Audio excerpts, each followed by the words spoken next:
In Fairfield Country Club's terrace, a 75-year-old seamstress faced devastating humiliation.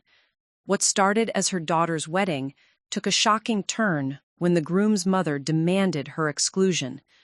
Mylene Woore wasn't your typical mother of the bride. For 40 years, she had sacrificed everything for Emma, known for quiet dignity and unwavering love. When Victoria Ashworth suggested she'd be more comfortable leaving her daughter's reception, Mylene had no idea she was unleashing truth. Her response, revealing $80,000 in receipts, would shatter assumptions. What began a society pageantry became a reckoning with sacrifice.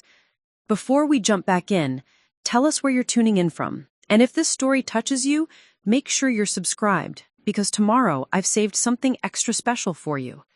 The morning sunlight filtered through the worn lace curtains of Mylene Woore's modest two-bedroom home, casting gentle patterns across the hardwood floors she'd polished to a shine, despite their age. At 75, Mylene had learned to find beauty in the simplest things. Though today, her daughter Emma's wedding day, even her practiced optimism couldn't entirely mask the hollow ache in her chest. She stood before her bedroom mirror, smoothing down the navy blue dress she'd worn exactly twice before, once when she'd bought it for Harold's funeral 10 years ago, and once to Emma's college graduation. The fabric had held up well, though it hung a bit looser now on her smaller frame. She'd lost weight this past year, though she told herself it was just the stress of wedding planning and not the meals she'd skipped to save money. The telephone's shrill ring interrupted her thoughts. "Mrs. Woore? This is Jessica from Fairfield Country Club. I just wanted to confirm that everything is set for today's celebration." "Yes, dear," Mylene replied, her voice steady despite her racing heart. "The flowers arrived on time? The musicians know they're to start at 4:30? Everything is perfect, Mrs. Woore. You've planned a beautiful wedding. The Ashworth family must be so pleased with the arrangements." Mylene's fingers tightened around the receiver. "I'm sure they are. Thank you for checking, Jessica." After hanging up, she walked to her dresser and opened the top drawer, pushing aside her carefully folded undergarments to reveal a manila envelope thick with receipts and bank statements. Her hands trembled slightly as she flipped through them one final time. $15,000 for the venue, $8,000 for catering, $5,000 for flowers, $3,000 for photography, $4,000 for the band. The numbers blurred together. $80,000. Every penny of her retirement savings, plus the reverse mortgage she had taken on this little house. Plus, she closed the envelope and tucked it back into the drawer. Then opened her jewelry box. The velvet-lined compartments that once held her grandmother's pearl necklace, her wedding ring, and Harold's father's pocket watch now contained only a few pairs of simple earrings and the gold cross Harold had given her on their first anniversary. She'd sold the rest last month to cover the final wedding expenses, telling the jeweler they were family pieces she no longer needed. The empty garage was visible from her bedroom window, and Mylene's gaze drifted there automatically. For 40 years, that garage had housed Harold's pride and joy, a collection of 3 vintage Mustangs he had lovingly restored: the 1965 Fastback in candy apple red, the 1967 convertible in Brittany blue, and his crown jewel, a 1964.5 coupe in Wimbledon white, the first year of production. He'd worked on them every weekend, teaching Emma to change oil and check tire pressure when she was small. "These cars will be worth a fortune someday, Miley," he used to say, using his pet name for her. "We'll leave them to Emma as her inheritance." But inheritance couldn't pay for the wedding of Emma's dreams. Mylene had contacted classic car collectors across 3 states, finally selling all 3 cars to a dealer in Hartford for $65,000, far less than Harold would have gotten if he'd been alive to negotiate, but enough to make the wedding possible. She'd never told Emma about the cars, or the jewelry, or the reverse mortgage that now meant she'd likely never truly own this house again. What was the point? Emma was starting her new life with James, moving into their expensive apartment in Manhattan, building the kind of future Mylene had only dreamed of when she was young. A knock at the front door interrupted her reverie. "Miley, it's Dorothy. You ready for this big day?" Mylene smiled genuinely for the first time that morning.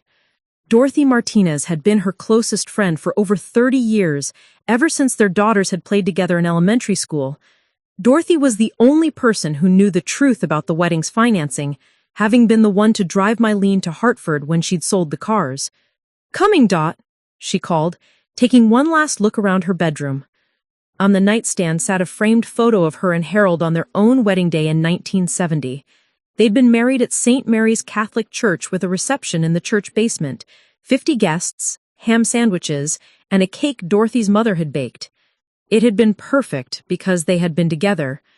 She picked up her small purse, the same one she'd carried to Harold's funeral, and walked to the front door. Dorothy stood there in her best dress, silver hair perfectly styled, holding the keys to her 10-year-old Honda. "You look beautiful, Miley," Dorothy said, though her expression showed concern. "How are you holding up?" Mylene replied automatically, then caught her friend's knowing look. "I'm nervous. I've never been to a place like Fairfield Country Club. What if I don't fit in? What if I embarrass Emma?" Dorothy took her arm gently. "Listen to me. You raised that girl by yourself after Harold passed. You worked 60-hour weeks at the textile factory so she could have music lessons and nice clothes for school. You saved every penny so she could go to that fancy college on scholarship. You've got nothing to be ashamed of." Mylene nodded, though her anxiety remained. She'd met James's parents only once before at the engagement party 6 months ago. Victoria Ashworth had been politely distant, making conversation about the weather, while her eyes took in Mylene's discount store dress and Payless shoes. Robert had been friendlier, but even he had seemed surprised when Emma introduced Mylene as "my mother, the seamstress." As Dorothy drove through the tree-lined streets toward Fairfield, Mylene watched the houses grow larger and more elegant. Soon they'd arrive at the country club where Emma was getting ready with her bridesmaids, college friends whose fathers were doctors and lawyers, whose mothers belonged to garden clubs and charity boards. "Dot," she said quietly, "do you think I made the right choice, spending all that money?" Dorothy glanced at her in the rearview mirror. "Honey, you gave your daughter the wedding she wanted. That's what mothers do. But what if she's ashamed of me? What if she wished she could have planned this whole thing with Victoria instead?" "Then that would be Emma's loss, not yours," Dorothy said firmly. "You raised her better than that." Mylene hoped so. As they turned into the circular driveway of Fairfield Country Club, with its imposing colonial architecture and perfectly manicured grounds, she felt like she was entering a different world entirely. Valets in crisp white jackets and black bow ties directed cars, and well-dressed guests were already beginning to arrive.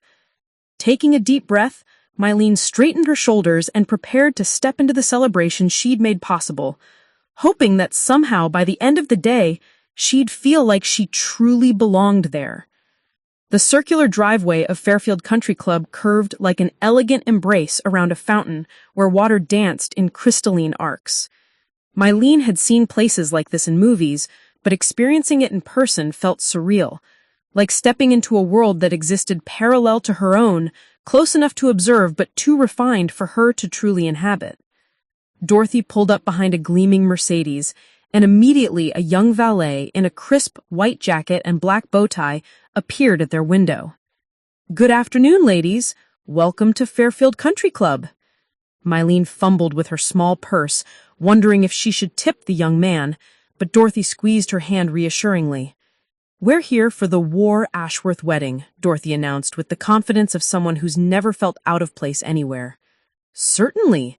The bridal party is gathered in the Rosewood Suite, and cocktails for family members are being served in the garden room. May I direct you?" As they walked through the heavy oak doors, Mylene tried not to gawk at the opulent interior. Crystal chandeliers cast warm light over gleaming mahogany paneling, and oil paintings of fox hunts and pastoral scenes lined the walls. The carpet beneath her sensible black pumps was so thick, it seemed to absorb sound itself. "Mrs. Woore!"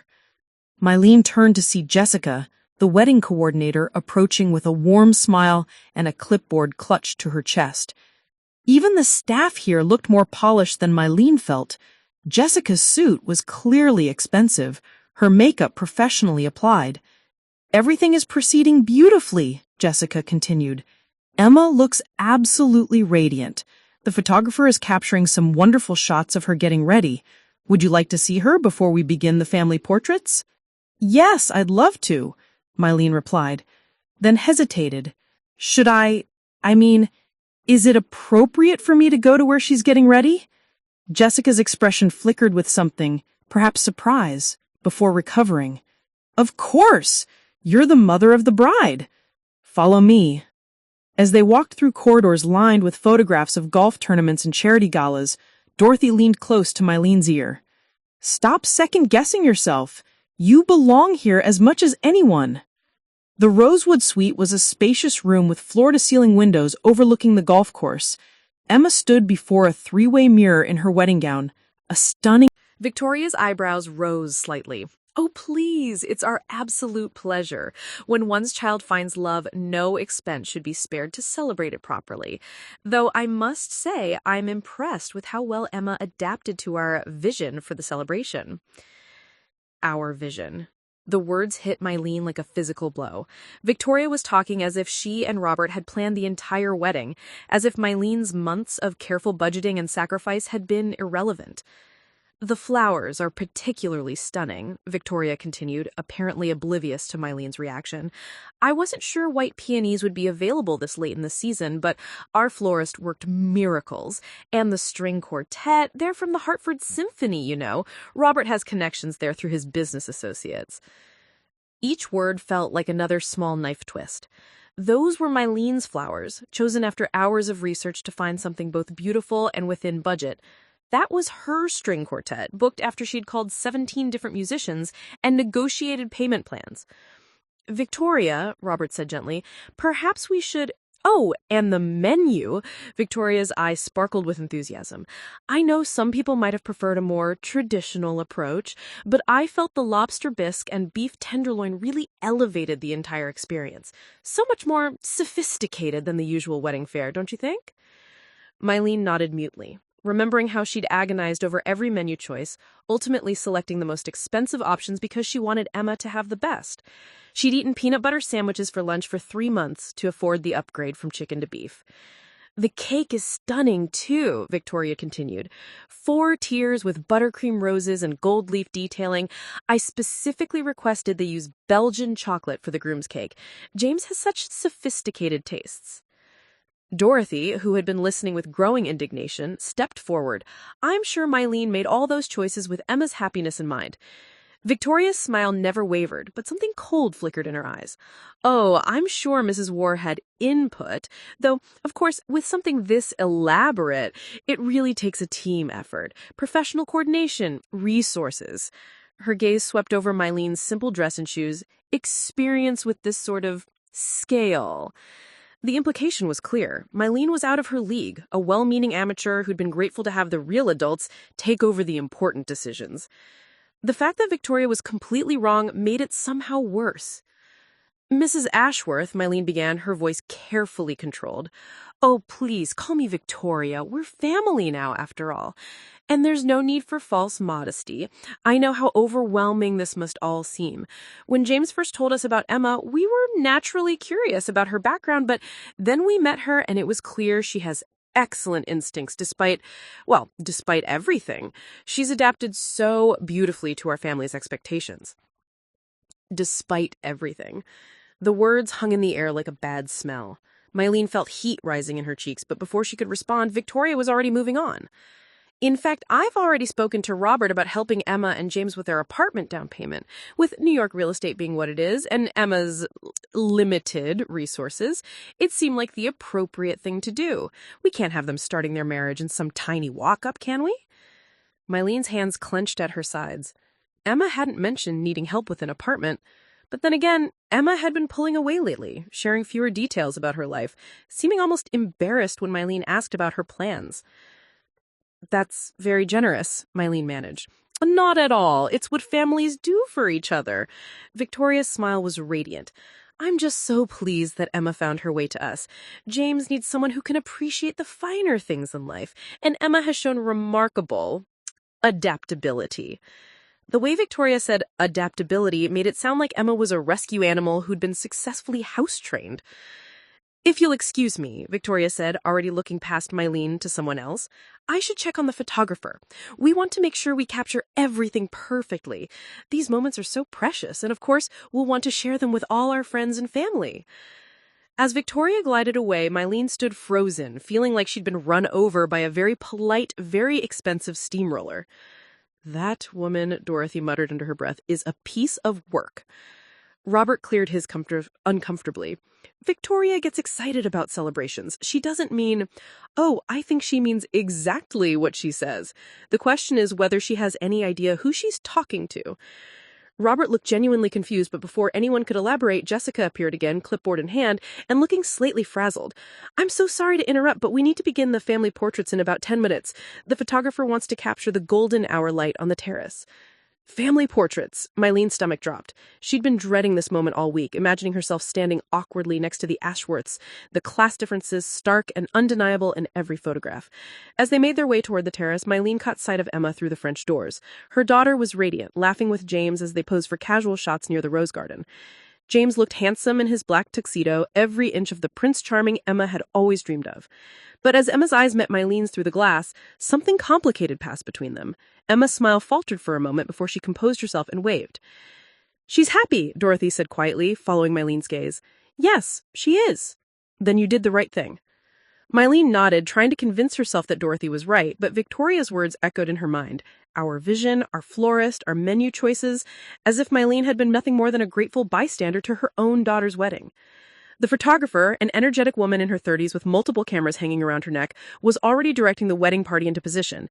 "Let's start with the bride and groom alone, then we'll add family members gradually. Mrs. Ashworth, if you could stand here next to James. Perfect. Mr. Ashworth, on the other side." Mylene watched from the edge of the terrace as the photographer captured shot after shot of the beautiful couple with James's parents. Victoria's arm was around Emma's waist as if she'd known her for years, and Emma was smiling brilliantly, clearly comfortable in the affluent tableau. "Now let's add the bride's family," the photographer called. This was it, the moment Mylene would have to step forward and take her place next to the daughter she'd sacrificed everything for, wearing her funeral dress and discount shoes, while Victoria stood glowing in designer elegance. But as she took her first step forward, Victoria's voice carried across the terrace with devastating clarity. "Oh, actually, could we perhaps do the immediate family shots first, just the four of us? We can add everyone else afterwards." The photographer looked confused. "I'm sorry, I don't understand. Mrs. Woore is the bride's mother. She is immediate family." Victoria's laugh was musical and dismissive.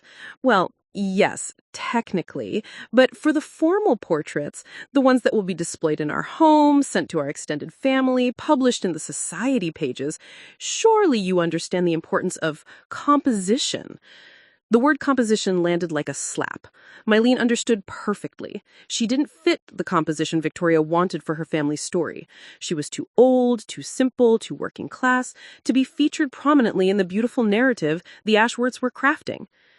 Emma stood frozen between her new in-laws and her mother, her bouquet trembling slightly in her hands. Her face had gone pale beneath her carefully applied makeup, and her eyes darted between Victoria and Mylene like a trapped animal seeking escape. "Mom," Emma began, her voice barely above a whisper. "It's fine, sweetheart," Mylene said quickly, though her voice sounded hollow even to her own ears. "I understand. You go ahead with the formal photos. I'll just..." But Victoria wasn't finished. She stepped closer to Mylene, her voice dropping to a tone that was intimate and conspiratorial, yet still audible to everyone on the terrace. It was a masterclass in public humiliation disguised as private conversation. "I hope you understand, Mrs. Woore. This isn't personal. It's simply that these particular photographs will be seen by everyone who matters in James's future. His business associates, our family friends, members of the club. They'll be in our Christmas cards for years to come. Surely you want what's best for Emma's new life, don't you?" The cruelty was breathtaking in its elegance. Victoria was framing the exclusion as a kindness, as if she was protecting Mylene from the embarrassment of being seen by people who mattered, as if Mylene's presence would somehow taint Emma's bright future. Dorothy stepped forward, her face flushed with indignation. "Now, wait just a minute. Dorothy, please." Mylene placed a restraining hand on her friend's arm. She couldn't bear to make this moment any more of a spectacle than it already was, not on Emma's wedding day. James, who had been standing mute throughout the exchange, finally found his voice. Mother, I think perhaps, Victoria, darling, we discussed this. Remember what we talked about regarding the importance of presenting the right image. This is about Emma's future as much as yours. The manipulation was subtle but effective. Victoria was reminding James that opposing her wasn't just about this moment, it was about challenging the entire social structure that would define his and Emma's life together. Robert Ashworth cleared his comfortably. Victoria, maybe we could... Could what, Robert? Compromise the very standards we've spent our lives building? The very standards that made it possible for us to give these children the kind of wedding they deserve? There it was, the implicit claim that the Ashworth had paid for everything, that their money had created this magical day, and therefore they had the right to control how it was documented and remembered. Mylene felt something crack inside her chest. For months she'd told herself that the money didn't matter, that her sacrifices were worth it if Emma was happy. But standing here listening to Victoria take credit for every detail Mylene had saved and planned and paid for, the injustice was suffocating. Victoria, Mylene said, her voice steadier than she felt, I think there's been a misunderstanding about... Oh, I don't think there's any misunderstanding at all, Victoria replied, her smile sharp as cut glass. I think we all understand the situation perfectly. Now, shall we proceed with the photographs? The light is starting to fade and we want everything to be perfect. The photographer looked desperately uncomfortable, her equipment suddenly feeling heavy in her hands. Perhaps we could take a variety of groupings, include everyone in some shots, and then... That's exactly what I suggested, Victoria said brightly. Immediate family first, then we can add others afterward. It's really quite reasonable. But everyone on the terrace understood that afterward meant when the golden light was gone, when the best shots had already been taken, when the photographs that would matter had already been captured. The afterward photos would be afterthoughts, relegated to the back of albums and the bottom of digital folders. Emma was crying now, though she was trying desperately to hide it. Tears had begun to streak her carefully applied mascara, and her hands were shaking as she clutched her bouquet. But still, she said nothing in her mother's defense. That silence, Emma's silence, hit Mylene harder than all of Victoria's cruelty combined. Her daughter, the little girl she'd raised alone, the woman she'd sacrificed everything for, was choosing her new family over the woman who'd made it all possible. Emma, Mylene said softly. Emma's eyes met hers, and in them, Mylene saw fear, shame, and something that looked heartbreakingly like resignation, as if this had been inevitable, as if Emma had known all along that eventually she would have to choose between her mother's love and her new life's acceptance. I'm sorry, Mom, Emma whispered, so quietly that only Mylene could hear. I'm so sorry. The apology was somehow worse than the exclusion itself, because it confirmed what Mylene had been trying not to acknowledge. Emma was ashamed of her working-class background, her simple dress, her advanced age, her obvious discomfort in this world of country clubs and society pages. Dorothy was vibrating with fury beside her. This is unbelievable. Mylene, you don't have to. Yes, I do, Mylene said quietly. I do have to. Because this was Emma's day. Because causing a scene would only make things worse. Because she loved her daughter more than she loved her own dignity. It's fine, she announced to the group, her voice carrying across the terrace with hard-won composure. Victoria is right. Emma should have beautiful photos with her new family. I'll wait inside. The photographer looked stricken. Mrs. Woore, I really think... It's fine, Mylene repeated. Please, just take care of my daughter. As she turned to walk away, she heard Victoria's voice behind her, bright and satisfied. Wonderful! Now, shall we begin? James, darling, stand there next to Emma. Robert, on my right. Perfect. This is going to be beautiful. Mylene walked through the French doors and into the garden room, her head held high despite the burning humiliation in her chest. Behind her, she could hear the photographer's directions, the rustle of Emma's dress, the murmur of admiring guests commenting on how lovely the bride looked, how perfect the family appeared. Dorothy was vibrating in fury beside her. That woman is a monster, an absolute monster. And Emma? I cannot believe Emma just stood there and let her. Stop. Mylene's voice was sharp enough to cut through Dorothy's tirade. Don't say anything about Emma. Not today. But Mylene? I said stop. Mylene sank into one of the plush chairs scattered around the room, suddenly feeling every one of her 75 years. She's young. She's in love. She wants to fit in with her new family. I understand. You understand? You understand being treated like garbage at your own daughter's wedding? Being excluded from family photos of a wedding you paid for? The truth of it hit Mylene like a physical blow. Yes, she had paid for it. Every flower, every note of music, every bite of food, every thread in Emma's dress. She had sold her husband's legacy, her own security, her future comfort. And for what? To be treated like an embarrassing relative who needed to be hidden from polite society. Through the French doors, she could see the photo session continuing. Victoria had her arms around both Emma and James now, beaming like the proudest mother-in-law in the world. Robert stood solid and distinguished beside them. They looked like they belonged on the cover of a magazine, wealthy, elegant, perfectly matched. And they would be the ones in the wedding album. They would be the ones in the framed photos on Emma's mantelpiece. When people asked about the wedding, when Emma told the story of her perfect day, Victoria would be the mother figure in the narrative. Mrs. Woore? Mylene looked up to see Jessica approaching with a concerned expression and a glass of water. Are you all right? Can I get you anything? Perhaps you'd like to freshen up in the powder room before the ceremony begins. The kindness in the young woman's voice nearly broke Mylene's composure. I'm fine, dear. Just needed a moment to collect myself. Jessica glanced toward the terrace where the photo session was still in progress, her professional mask slipping slightly. For what it's worth, she said quietly, I've coordinated dozens of weddings here, and I've never seen anyone exclude the mother of the bride from formal portraits. It's unusual. I appreciate that, Mylene replied, but Mrs. Ashworth probably right about the composition. I don't really fit with their family's image. Mrs. Woore, she said, her voice gentle but firm, you raised the bride. Without you, there would be no wedding at all. You fit wherever you choose to be. If only that were true, Mylene thought, but the evidence suggested otherwise. The photo session was wrapping up now. Victoria was directing the photographer to capture just a few more shots, while Emma stood silent and beautiful and compliant in the center of the group. James had his arm around her, and she was leaning into him as if seeking comfort. As the group began to disperse, Emma broke away and hurried toward the French doors. Her face was blotchy from crying, and her carefully styled hair was slightly mussed from the afternoon breeze. Mom, she began as soon as she was within earshot. You look beautiful, sweetheart. The photos will be lovely. Mom, please, I tried to.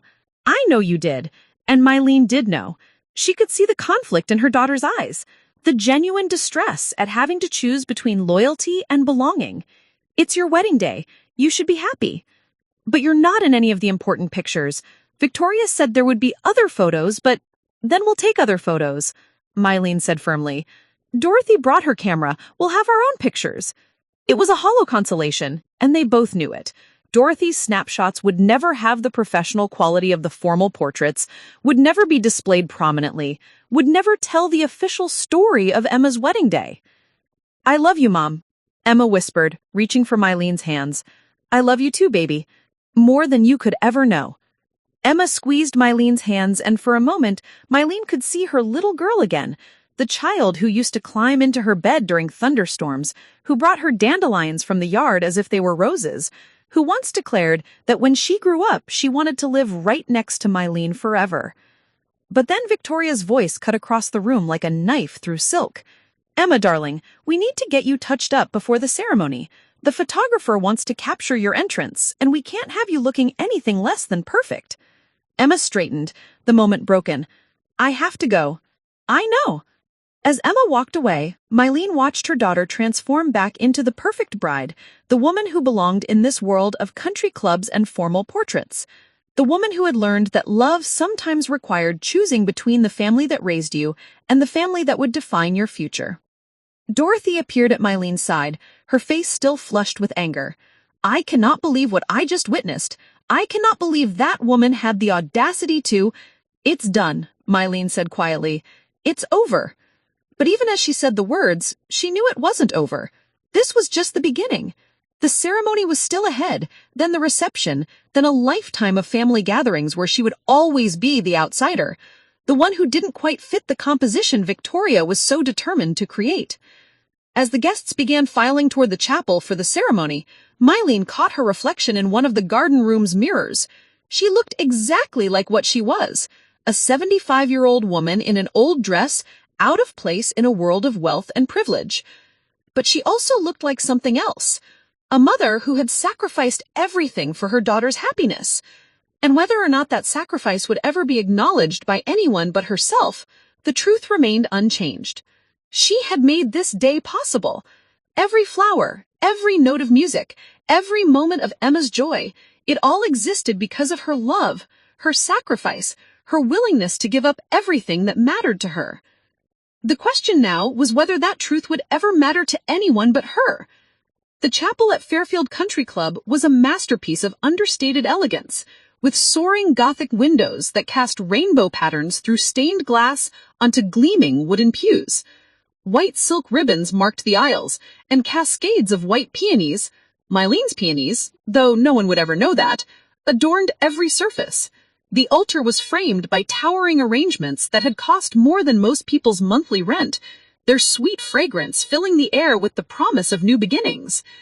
Mylene sat in the fourth pew on the bride's side, having been discreetly directed there by an usher who seemed confused about where to seat the mother of the bride. Traditionally, she should have been in the front row, but the front row had been reserved for the Ashworths and their closest family members. Emma's maternal grandparents were long deceased, and her father's side of the family had never been close. It was just Mylene, Dorothy, and a handful of neighbors and coworkers from Emma's childhood, people who had known Emma when she was still just a scholarship kid with big dreams, not the polished young woman who belonged in places like this. Dorothy was vibrating with fury beside her.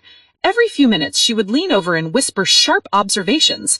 Look at those people in the front row, acting like they own the... Enforcing blooms. The extra shipping costs had been worth it. Emma had always loved peonies, ever since she was small, and Mylene had shown her the single peony bush in their backyard. But now, watching Victoria graciously accept compliments from other guests about the exquisite floral arrangements, Mylene wondered if Emma even remembered that childhood love of peonies, or if she assumed her sophisticated mother-in-law had simply made an elegant choice. The chapel was filling with guests, and Mylene could see the clear social stratification in the seating arrangement.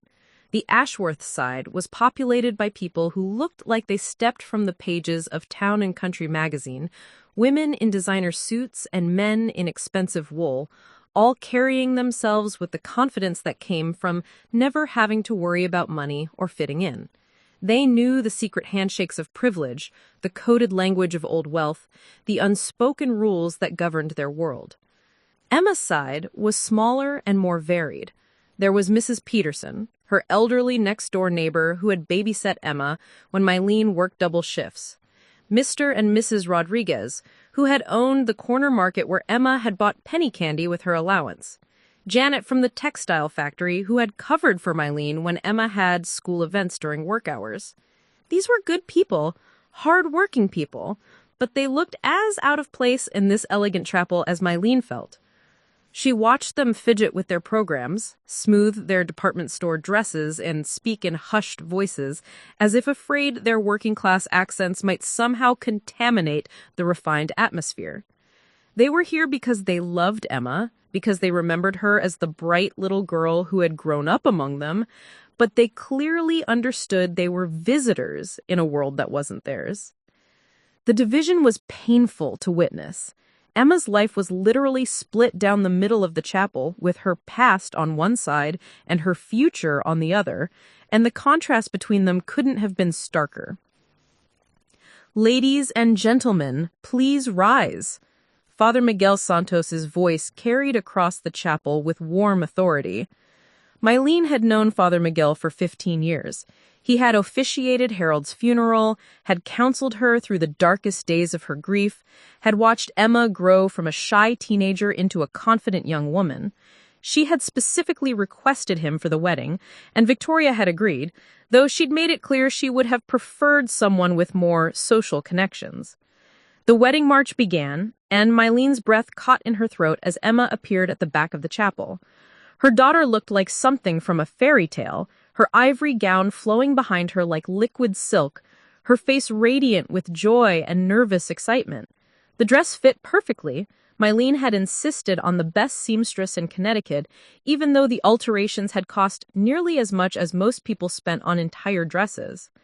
Emma walked alone down the aisle, having declined both James and Victoria's suggestions that Robert might give her away since her own father wasn't alive to do so.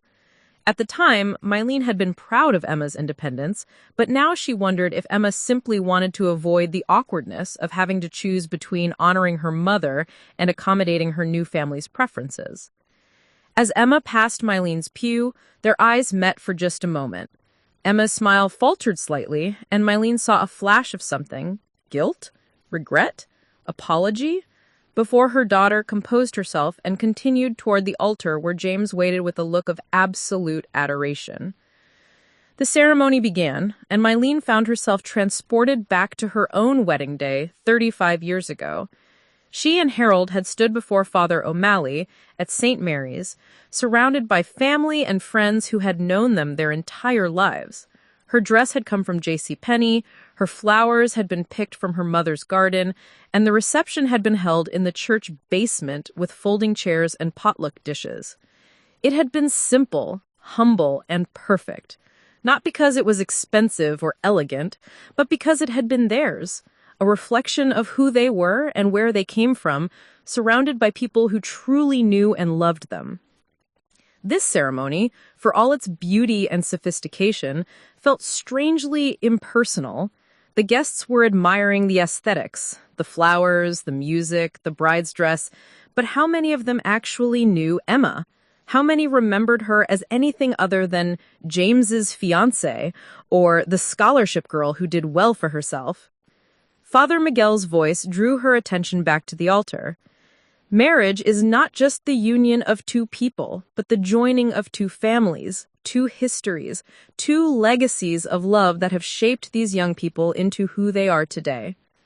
Two legacies. Mylene looked around the chapel and wondered whose legacy would be remembered in the years to come. Would anyone ever know about the nights she had worked late at the textile factory to pay for Emma's piano lessons? About the times she had gone without lunch so Emma could have new school clothes? About the dreams she had given up so her daughter could pursue her own dreams? Or would Emma's story begin with her scholarship to college, her meeting James, her acceptance into the Ashworth family's world of privilege and possibility? The vows were traditional, but beautifully delivered. James spoke with genuine emotion about Emma's strength, intelligence, and grace, about how she had changed his life and made him want to be a better man. Emma's voice trembled slightly as she promised to love and honor James, to build a life together based on mutual respect and shared dreams. But as Mylene listened to these promises, she couldn't help but think about the vows that had been broken today, not between Emma and James, but between Emma and her mother. The unspoken promise that no matter how far Emma's success might take her, she would never forget where she came from. The assumption that Mylene would always have a place of honor in her daughter's life, not as an embarrassment to be managed, but as the woman who had made everything possible. The ring exchange was particularly painful to watch. The wedding bands were platinum and clearly expensive, another detail Victoria would no doubt take credit for, though they had been chosen and paid for by Mylene after months of saving. She had sold her own wedding ring to afford them, telling the jeweler it was an upgrade, rather than admitting she was sacrificing her most precious possession for her daughter's happiness. Emma's engagement ring caught the colored light from the stained glass windows as she placed James's band on his finger. The diamond was 2 carats, set in a vintage-style mounting that had cost more than Mylene's car. James had presented it to Emma at Christmas, and Emma had called her mother immediately, breathless with excitement. "Mom, it's so beautiful, I can hardly believe it's real. James said he wanted something that would reflect how much he values me, how much his family values me." At the time, Mylene had been happy for her daughter. Now, she couldn't help but notice the irony. James's family valued Emma enough to give her a ring worth thousands of dollars, but they didn't value Emma enough to treat her mother with basic dignity. "You may kiss the bride." The congregation erupted in applause as James lifted Emma's veil and kissed her tenderly. They looked perfect together, young, beautiful, wealthy, with the whole world spread out before them like a red carpet. Emma's face was radiant with joy, and for a moment Mylene felt her own happiness break through the clouds of hurt and humiliation. This was what mattered. This moment of pure love and possibility. Emma deserved this happiness, deserved this chance at a fairy tale life. If the cost of that happiness was Mylene's dignity, her recognition, her place in the story, then so be it. As the recessional music began and the newlyweds made their way back down the aisle, Emma caught sight of her mother again. This time her smile was genuine and full of love, and she mouthed, "I love you," as she passed. Mylene felt tears spring to her eyes. Despite everything that had happened, despite all the slights and exclusions and casual cruelties, Emma still loved her. Maybe that love looked different now, more complicated, more conditional, but it was still there. The receiving line formed quickly, with Victoria taking charge of directing traffic and making introductions. Mylene found herself at the end of the line, watching as guest after guest congratulated the happy couple and complimented the beautiful ceremony. When her turn finally came, Emma hugged her fiercely, whispering, "Thank you, Mom, for everything." But the hug was brief, and there were many more guests waiting. Victoria appeared at Emma's elbow almost immediately, smoothly directing the flow of well-wishers and making sure the most important guest received the most attention. As Mylene moved away from the receiving line, she overheard snippets of conversation that made her heart ache. Victoria certainly knows how to throw a wedding. The Ashworths have such exquisite taste. Emma is so lucky to be marrying into such a wonderful family. I heard they spared no expense, only the best for their new daughter-in-law. Each comment was like a small betrayal, not because people were being cruel, but because they genuinely didn't know the truth. They saw Victoria's confidence and elegance and assumed she was the architect of this beautiful day. They saw Mylene's simple dress and quiet demeanor and assumed she was a grateful recipient of the Ashworths' generosity. The irony was suffocating. She was surrounded by the fruits of her sacrifice, every flower, every note of music, every elegant detail, while being treated like a charity case who should be grateful to be included at all. Dorothy appeared at her side, looking mutinous. "I cannot take much more of this," she muttered furiously. "Every person here thinks that woman planned and paid for this entire wedding. It's like..." "Keep your voice down," Mylene murmured, glancing around to make sure they weren't being overheard.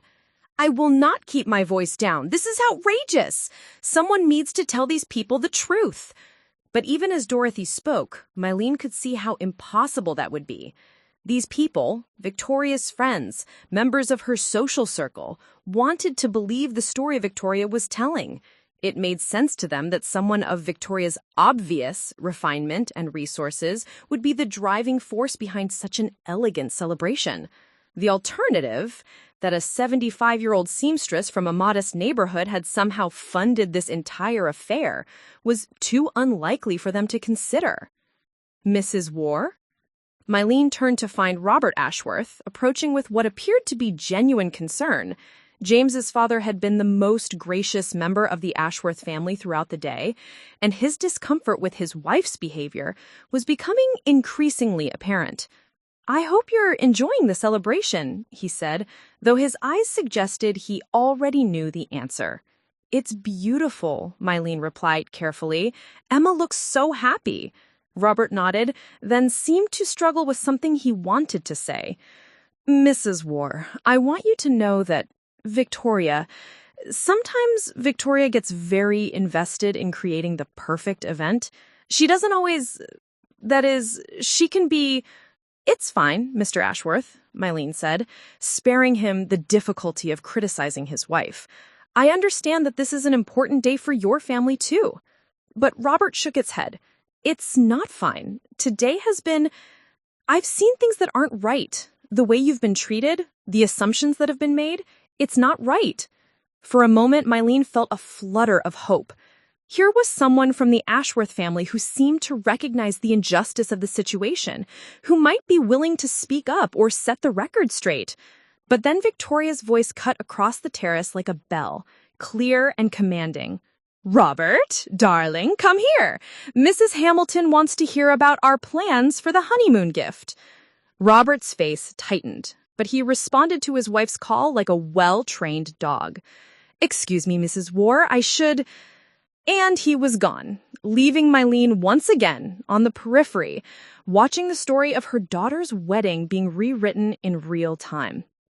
The sun was beginning to set, casting golden light across the terrace and signaling that dinner service would soon begin. Guests were starting to make their way toward the grand ballroom where the reception would be held, but Victoria seemed to be taking her time, still holding court with her admirers. It was then that Mylene noticed Victoria approaching her, moving with the fluid grace of someone who had never doubted her place in any room she entered. Her smile was brilliant and appeared genuine, but there was something in her eyes that made Mylene's stomach clench with apprehension. "Mrs. Woore," Victoria said warmly, as if they were the dearest of friends, "I hope you've been enjoying the cocktail hour. Isn't the terrace just magical at this time of day?" "Yes, it's lovely," Mylene replied, immediately on guard. Victoria's smile never wavered, but she lowered her voice to that intimate, conspiratorial tone that had preceded the photo exclusion earlier. "I wanted to have a word with you before we all move into dinner. I hope you don't mind." Mylene waited, her heart beginning to race with a premonition of disaster. "I've been thinking," Victoria continued, "about what would be most comfortable for you this evening. The reception is going to be quite extensive. We're expecting speeches, dancing until quite late, perhaps even some after-party activities for the younger crowd. It occurred to me that someone of your maturity might find such a long evening rather taxing." The word maturity was delivered with such careful emphasis that its true meaning was unmistakable. Victoria was suggesting that Mylene was too old, too frail, too out of place to handle a proper society party. "I feel fine," Mylene said quietly, though she could already see where this conversation was heading. "Of course you do, dear, but I'm thinking about your comfort, your well-being. Wouldn't it be more pleasant for you to slip away now while the evening is still lovely? You could go home, rest, reflect on what a beautiful ceremony it was. Sometimes the most meaningful moments are the quiet ones, don't you think?" The suggestion was delivered with such apparent kindness that anyone overhearing might think Victoria was being considerate. But Mylene understood perfectly. She was being asked to leave her own daughter's wedding reception. The reception she had paid for, planned, and sacrificed everything to make possible. "Mrs. Ashworth," Mylene began, her voice carefully controlled, "this is my daughter's wedding reception." "Well, yes, technically," Victoria replied, her tone suggesting that this technicality was somewhat beside the point. "But really, Mrs. Woore, think about it practically. The reception is for family and close friends, people who will be part of Emma and James's ongoing social circle. It's going to involve a level of interaction that might not be entirely comfortable for you." Each word was carefully chosen to wound, while maintaining plausible deniability.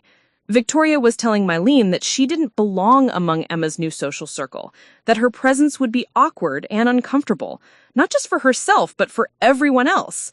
"I think," Victoria continued, her voice taking on a slightly sharper edge, "that Emma would actually be more relaxed knowing that you're safely home, not worrying about whether you're enjoying yourself or feeling out of place.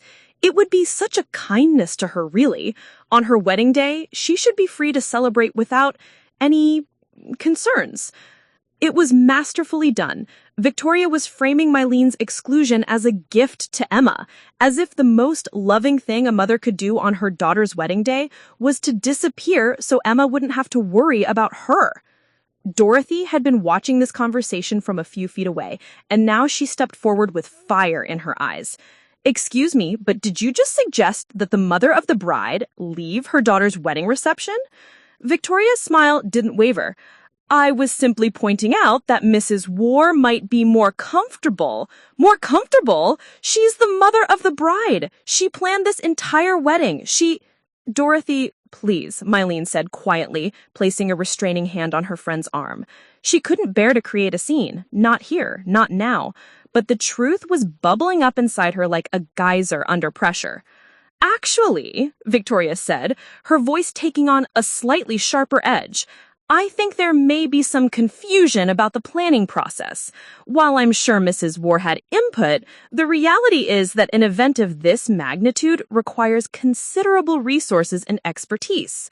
The kind of resources that made it possible to have peonies in November, a string quartet from the Hartford Symphony, a 5-course dinner prepared by our chef, and accommodations at this level of refinement. She gestured gracefully at the elegant surroundings, the impeccable service, the obvious expense of every detail. These things don't happen by accident, Mrs. Woore. They require the kind of financial foundation and social connections that take generations to build. It was the final straw. Victoria wasn't content to simply exclude Mylene from the celebration. She was now explicitly claiming credit for everything Mylene had sacrificed to provide. She was suggesting that Mylene was delusional to think she could have made any of this possible, that someone of her limited means and social standing was obviously just a grateful beneficiary of Ashworth generosity. The injustice of it took Mylene's breath away.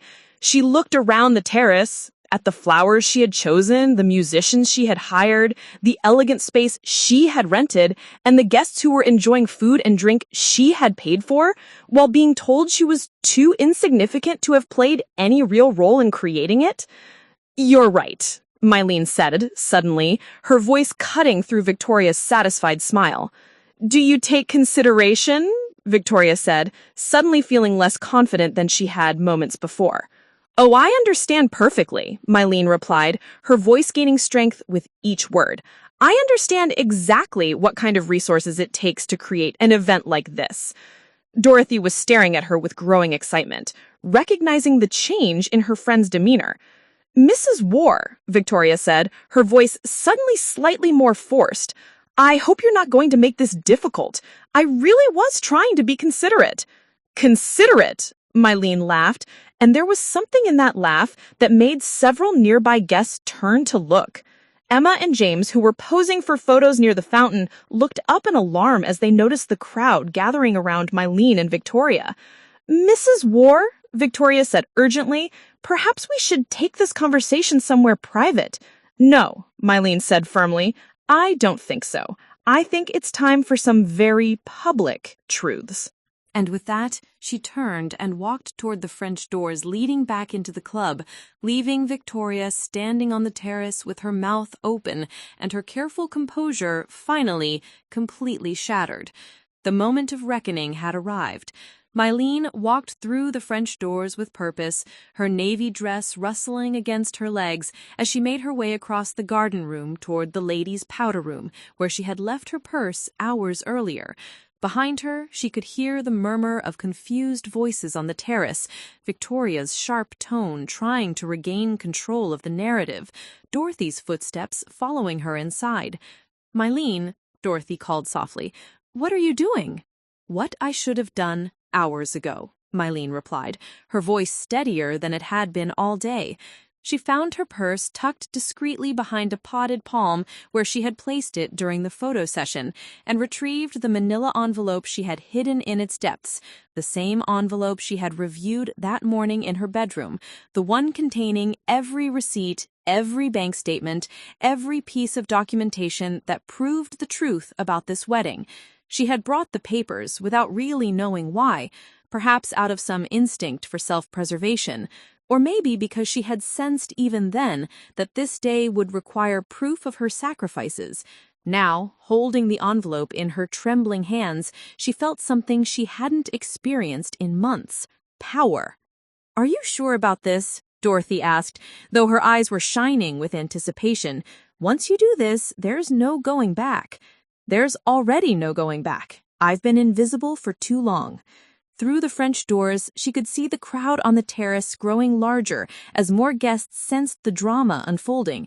Victoria was gesturing animatedly, clearly trying to dismiss whatever had just transpired as a misunderstanding or momentary confusion. But her smile looked strained now, her perfect composure showing hairline cracks. Emma and James were making their way through the crowd, Emma's face pale with concern, her wedding dress trailing behind her as she hurried toward the developing crisis.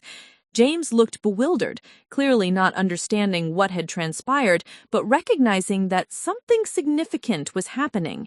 Mylene took a deep breath and walked back outside, the envelope clutched against her chest like armor. The conversations around her gradually quieted as she approached the center of the terrace, where Victoria was holding court with her circle of friends. "Mrs. Woore," Victoria said with forced brightness as she noticed Mylene's return, "I hope you've reconsidered our conversation. I really do think it would be best for everyone if—" "Mrs. Ashworth," Mylene interrupted, her voice carrying clearly across the now silent terrace, "you mentioned that this kind of event requires considerable resources." Victoria's smile faltered slightly. "Yes, well, naturally. You mentioned the peonies, the string quartet, the 5-course dinner, the refinement of this venue. You're absolutely right. All of these things cost money. Quite a lot of money, actually." The crowd was pressing closer now, drawn by the tension crackling between the two women. Mylene could see Emma pushing through the gathered guests, her face stricken, but she couldn't stop now. The truth was finally demanding to be told. "In fact," Mylene said, pulling out the first document, a receipt from the florist written in her careful handwriting, "the peonies cost exactly $5,000. I remember the amount precisely because I had to call 6 different florists in 3 states to find someone who could source white peonies in November." She held up the receipt, and several guests craned their necks to read it. Victoria's face was beginning to show genuine alarm. "Mrs. Woore, I don't think this is the appropriate time or place." "When would be appropriate?" Mylene asked, her voice gaining strength with each word. "After you've finished taking credit for my sacrifices, after you've succeeded in erasing me from my own daughter's wedding." She pulled out another document, the contract with the string quartet. "The Hartford Symphony musicians cost $3,000. I remember negotiating a 10% discount because the wedding was on a Friday afternoon. I also remember eating peanut butter sandwiches for lunch for 2 months to afford their fee." Victoria's friends were beginning to look uncomfortable, glancing between the two women with growing uncertainty. The elegant narrative they had been enjoying, Victoria as the gracious hostess orchestrating a perfect celebration, was beginning to crumble before their eyes. "This is highly irregular," Victoria said, her voice rising slightly. "I don't know what sort of confusion has occurred, but—" "There's no confusion," Mylene said firmly. She pulled out a thick stack of papers, bank statements, receipts, contracts, all meticulously organized and documented. "Here's the receipt for the venue rental, $15,000. Here's the catering contract, $28,000 for 150 guests at $186.67 per person. Here's the photographer's contract, $3,000. Here's the receipt for Emma's dress alterations, $800. With each document she produced, the crowd grew more silent and more stunned. The amounts were staggering, far more than most of the guests would have imagined for a single event. But more shocking than the money was the realization of who had actually paid it. "Here," Mylene continued, her voice now ringing with authority she hadn't felt in years, "here's the bank statement showing the withdrawal of my entire retirement savings account, $47,000. Here's the documentation for the reverse mortgage I took on my home, $33,000.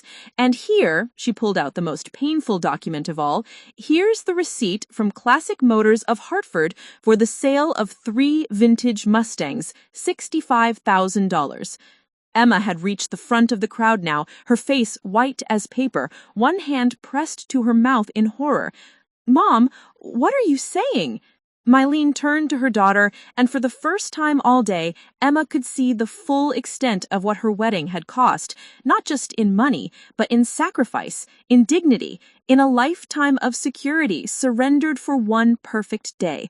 I'm saying, sweetheart, that every flower you see, every note of music you hear, every bite of food your guests will eat tonight, I paid for it. All of it, every single detail. The silence on the terrace was deafening. 150 wedding guests stood frozen, their champagne glasses forgotten in their hands as the truth rewrote everything they thought they knew about the celebration they were attending. Victoria's face had gone through several color changes, from pale to flushed to an alarming shade of gray. She preposterous. Mrs. Woore, I don't know what sort of confusion has occurred, but there's no confusion, Dorothy said, stepping forward to stand beside her friend. I drove her to Hartford when she sold those cars. I held her hand when she signed the reverse mortgage papers. I watched her eat nothing but soup and crackers for weeks to save money for this wedding. Every word she's telling you is true. Robert Ashworth pushed through the crowd, his face a mask of confusion and growing mortification. Victoria, what is she talking about? What's going on here? Victoria turned to her husband with desperation in her eyes. Robert, this woman is obviously confused. Perhaps she contributed something small to the wedding expenses, but to claim she paid for everything is simply— Here's the check I wrote to Fairfield Country Club, Mylene interrupted, producing a canceled check for $15,000 made out in her careful handwriting. Here's my signature. Here's my account number. Would you like to call the bank to verify the transaction? The check passed through several hands as guests examined it with growing amazement. The evidence was irrefutable. Mylene Woore, the quiet elderly woman in the simple navy dress, had indeed paid for the venue that had so impressed them all. And here, Mylene continued, her voice steady despite the tears now streaming down her cheeks, here's the receipt for the rings Emma and James exchanged today. Platinum wedding bands from Davidson Jewelers, $2,400. I sold my own wedding ring, my husband's final gift to me, to pay for them. Emma let out a sob that was audible across the terrace. She had been admiring those rings for months, wearing her engagement ring with pride, never knowing that her mother's own wedding ring had been sacrificed to make them possible. Mom, Emma choked out, I never asked you to— No, you didn't ask, Mylene agreed, her voice soft but carrying to every corner of the now silent gathering. You never asked because I never told you. I wanted you to have the wedding of your dreams. I wanted you to feel like a princess. I wanted you to start your new life surrounded by beauty and elegance and everything I never had. She looked around at the assembled guests, at their shocked faces and expensive clothes, at the evidence of wealth and privilege that surrounded them. I spent $80,000, every penny I had in the world, to give my daughter the wedding she dreamed of. And what did you contribute exactly? What was your sacrifice? What did you give up to make this day possible? Victoria's mouth opened and closed soundlessly. Around them, the crowd was beginning to shift uncomfortably, some guests whispering among themselves, others seeming to check their phones as if looking for an escape from the increasingly awkward situation. Victoria, Roberts said quietly, his voice heavy with mortification. My God, what have we done? But Victoria wasn't ready to surrender yet. She straightened her shoulders and attempted to regain her composure, though her hands were visibly shaking. Even if Mrs. Woore did contribute financially, shame and seemed to realize that her careful construction of social superiority had just collapsed in spectacular fashion. I think, Robert said quietly, we owe you an enormous apology, Mrs. Woore. And more than that, we owe you our gratitude. You've given our son and his bride something more precious than we could ever have provided. And what's that? Mylene asked. A celebration that was truly about love, he replied. Not about image, not about social status, not about what other people would think. Just love. As the sun continued to set over the terrace, casting long shadows across the scattered papers that had changed everything, Mylene felt something she hadn't experienced in years, the satisfaction of being seen, heard, and acknowledged for who she truly was. The truth, painful as it had been to reveal, had finally set her free. The immediate aftermath of Mylene's revelation fell across the terrace like a heavy blanket, muffling conversations and creating an atmosphere thick with shock and embarrassment. Guests who had been celebrating moments before now stood in uncomfortable clusters, their champagne forgotten as they processed what they had just witnessed. The elegant social order that had seemed so natural and unquestionable had been shattered by a manila envelope full of receipts and the quiet dignity of a woman who had finally found her voice. Emma stood frozen in the center of the chaos, her wedding dress suddenly feeling like a costume she had no right to wear. The beautiful gown that had made her feel like a princess now seemed to mock her, every bead, every thread of lace a reminder of her mother's sacrifice, her own willful blindness, and the terrible price of fitting into a world that demanded she forget where she came from. Mom, I didn't know. I swear to you, I didn't know. But even as she spoke, Emma knew the words weren't entirely true. She hadn't known the specific amounts, the exact sacrifices, the devastating completeness of her mother's gift.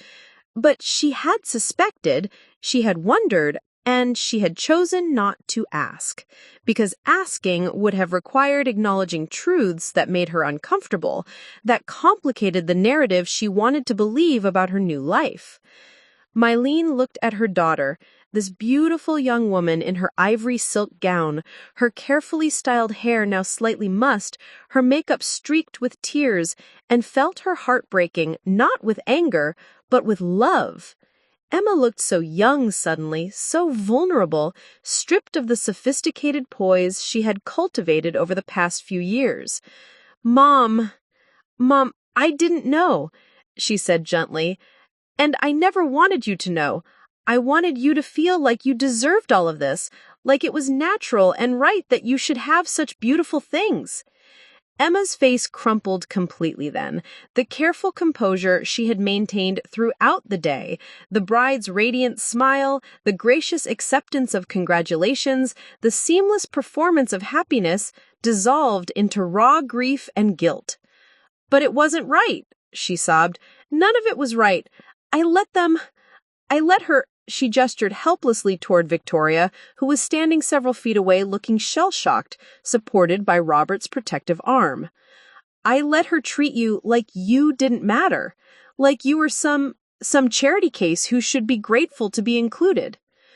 The words poured out of Emma now, months of suppressed guilt and discomfort finally finding voice. I knew it was wrong. When she made those comments about your dress, about your background, about whether you fit in, I knew it was wrong, but I didn't say anything because I wanted them to like me. I wanted to belong here so badly that I was willing to let them make you feel small. James, who had been standing mute and horrified throughout the confrontation, finally moved to his wife's side.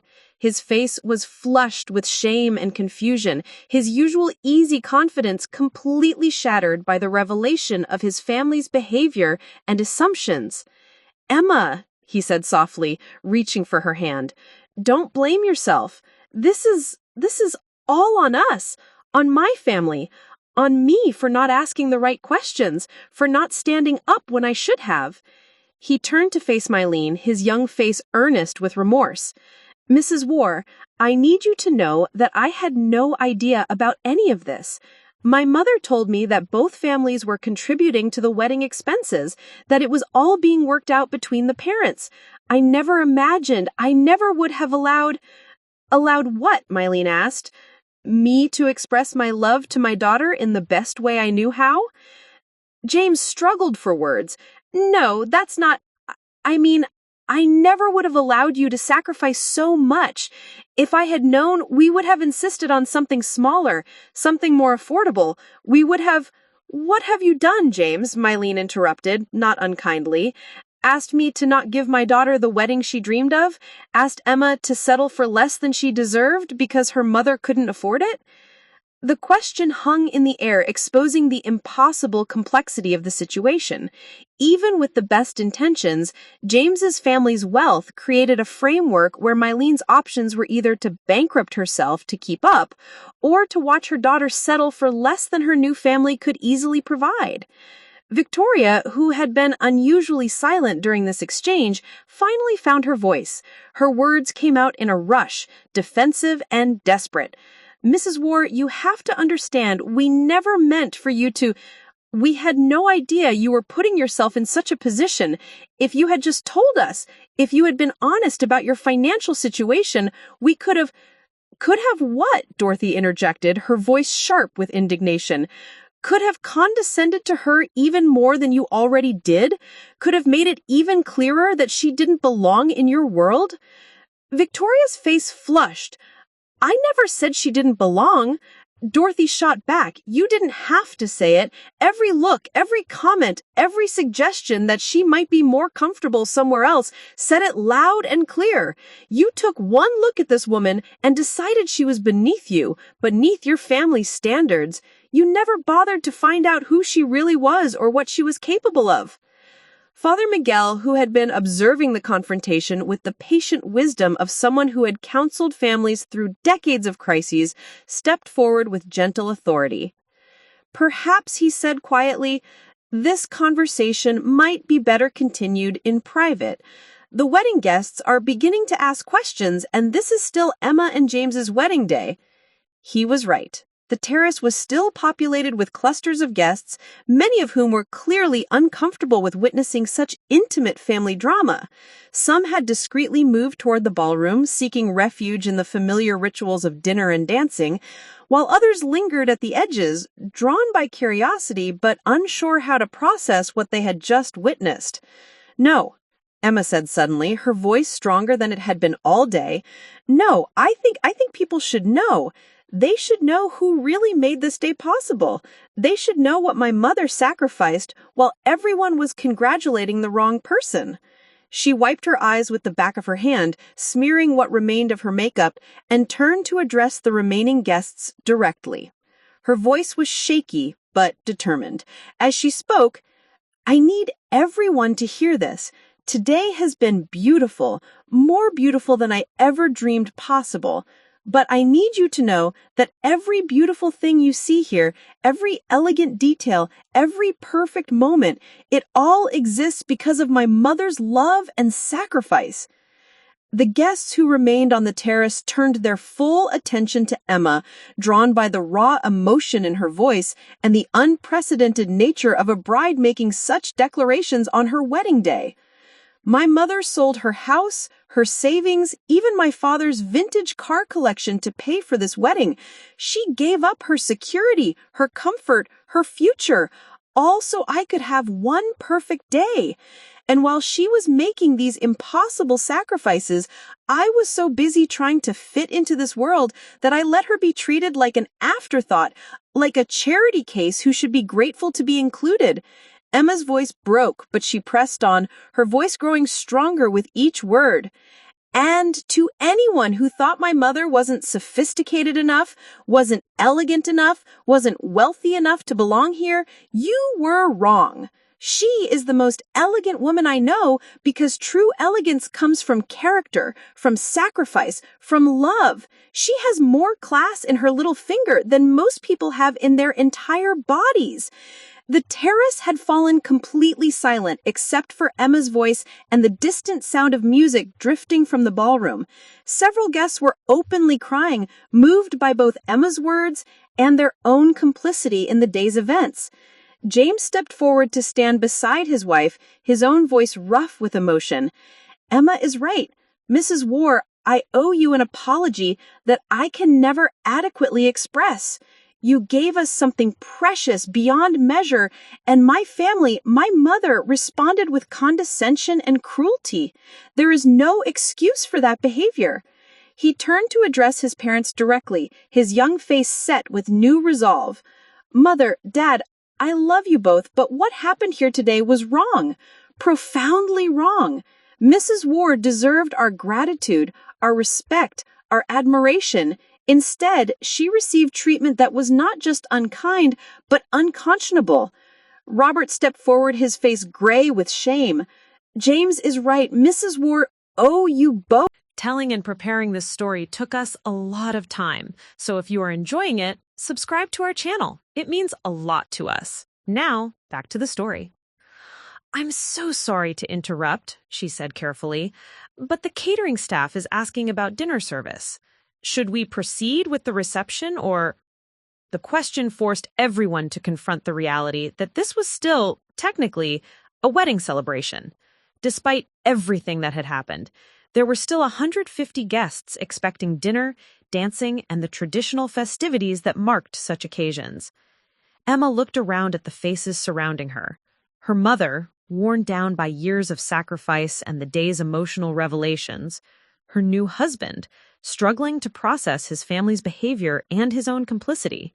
Her mother-in-law, finally stripped of pretense, but not yet sure how to move forward. The scattered guests who had witnessed the complete collapse of the day's careful social order. "Yes," she said finally, her voice firm with new determination. "Yes, we should proceed with the reception, but things are going to be different now. Very different." As the group began to move toward the ballroom, Emma took her mother's arm, holding it not out of duty or politeness, but with the fierce protectiveness of someone who had finally remembered what really mattered. The reception that followed would be unlike anything anyone had expected. A celebration redefined not by social expectations or careful appearances, but by truth, reconciliation, and the complex, painful, beautiful work of learning to see each other clearly. The grand ballroom of Fairfield Country Club had been transformed into something that belonged in a fairy tale, with crystal chandeliers casting warm light over round tables draped in ivory linens and adorned with towering centerpieces of white peonies and roses. The dance floor gleamed like polished marble, and the band, Mylene's carefully researched string quartet, supplemented by piano and percussion for the evening's festivities, had been setting up their instruments when the drama on the terrace reached its conclusion. But as the wedding party and guests began filing into the elegant space, the atmosphere was anything but celebratory. Conversations were muted and uncomfortable, with guests clustering in small groups to process what they had witnessed and debate how to proceed. Some seemed genuinely moved by Emma's speech and Mylene's dignity under fire, while others appeared primarily concerned with navigating the social awkwardness of the situation. Emma entered the ballroom with her arm linked through her mother's, a gesture that would have seemed natural at any other wedding, but which carried enormous symbolic weight given the day's events. James walked on Emma's other side, his face still pale with the shock of revelation and confrontation. Behind them, Victoria and Robert followed at a respectful distance, Victoria's earlier composure replaced by the tentative movements of someone uncertain of her welcome. Jessica, the wedding coordinator, approached the group with professional determination overlaying obvious personal distress. She had coordinated dozens of elegant weddings at the club, but nothing had prepared her for managing a celebration in the aftermath of such family drama. "Mrs. Woore," she said, addressing Mylene directly for the first time all day, "would you like me to make any adjustments to the reception program? The seating arrangements, the order of events, anything at all?" The question forced everyone to confront the reality that this was still, technically, a wedding celebration. The question was simple, but its implications were profound. Throughout the planning process, every decision had been made by Emma in consultation with Victoria, with Mylene's preferences either ignored or never solicited. Now suddenly, the woman who had actually paid for everything was being asked what she wanted.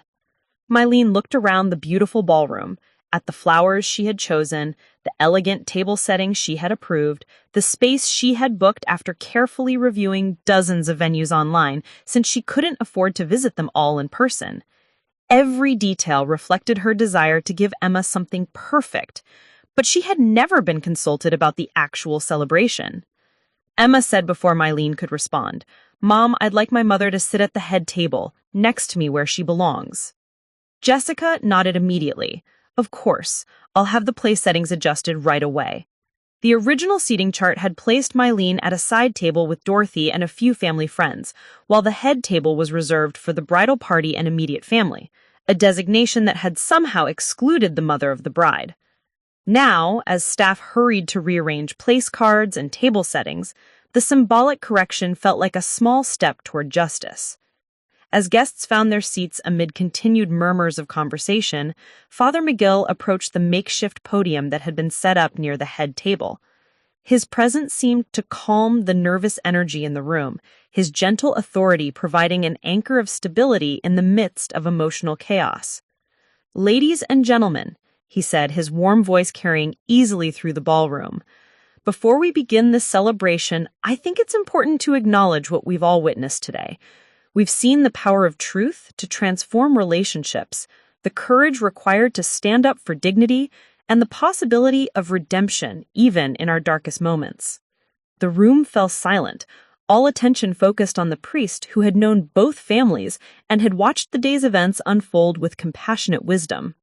"Marriage," he continued, "is more than the union of two people. It's about the joining of families, communities, histories.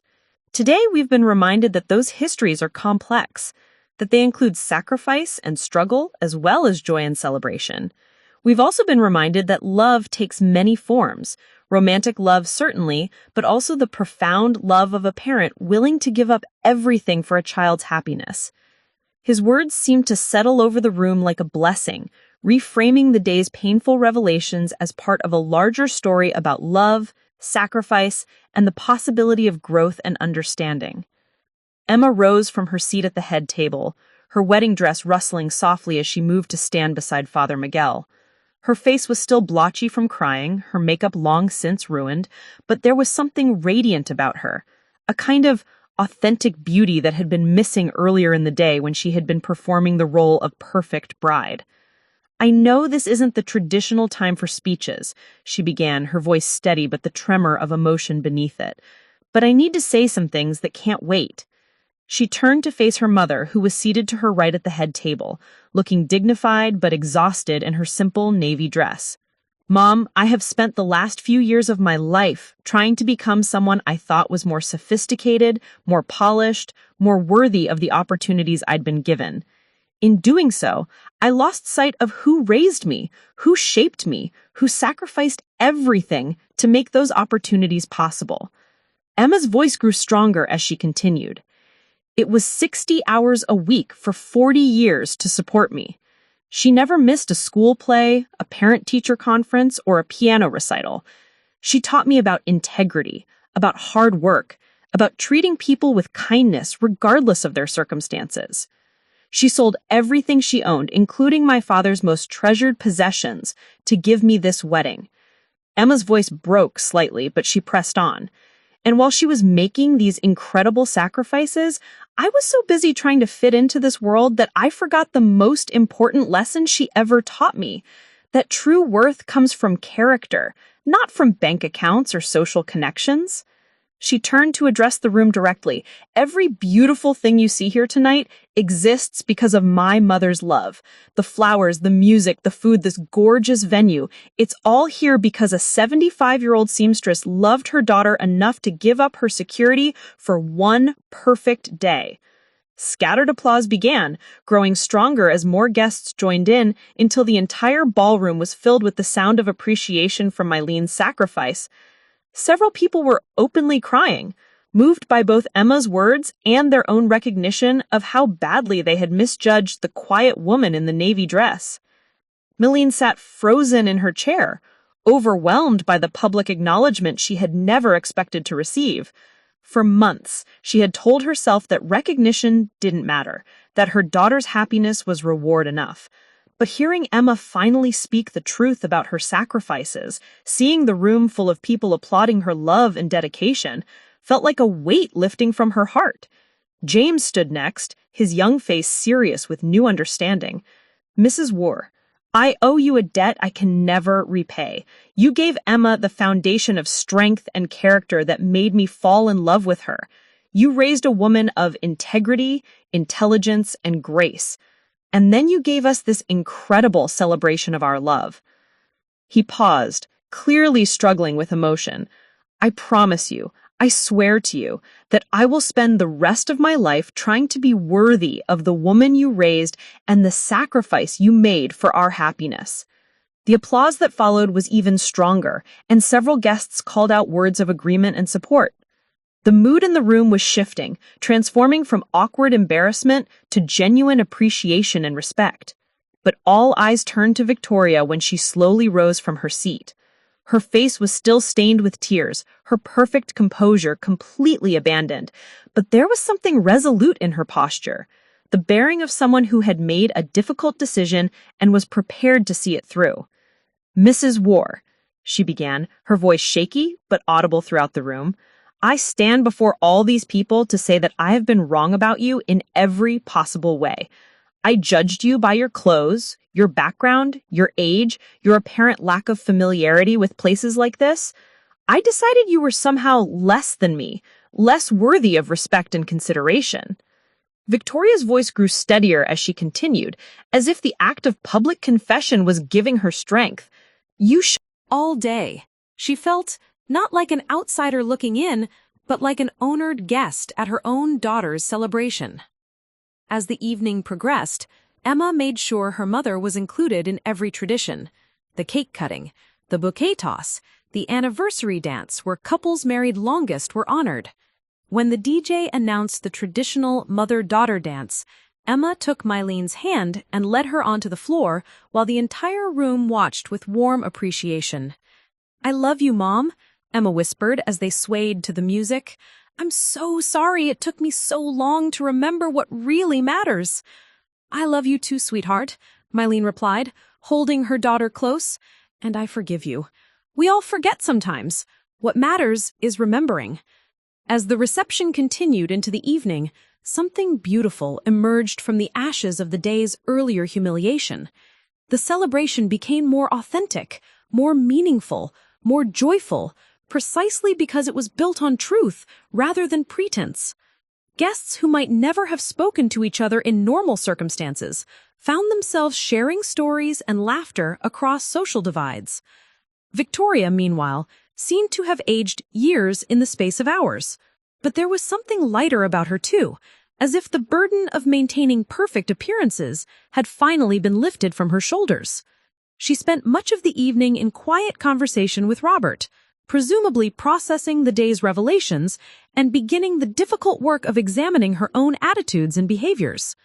As the evening wound down and guests began to depart, many stopped to thank Mylene personally for the beautiful celebration and to express their admiration for her grace under pressure. Some pressed business cards into her hand, offering employment opportunities or simply friendship. The woman who had arrived that morning feeling invisible and unworthy was leaving surrounded by genuine respect and appreciation. The last dance of the evening was reserved for Emma and James, but as the music began, James surprised everyone by approaching Mylene and extending his hand. "Mrs. Woore," he said formally, "would you honor me with this dance?" As they moved onto the floor together, James spoke quietly so only Mylene could hear. "I want you to know that Emma and I have been talking, and we're going to help you recover financially from this wedding. It's the least we can do." Mylene shook her head gently. "That's not necessary, James. I gave this to Emma freely, out of love." "I know you did," he replied, "but love goes both ways. Please let us love you back." As the evening finally came to a close, Mylene looked around the nearly empty ballroom, at the wilted flowers she had chosen, the scattered remnants of the meals she had paid for, the memories she had made possible, and felt something she hadn't experienced in years: complete and total satisfaction. She had been seen, acknowledged, and honored.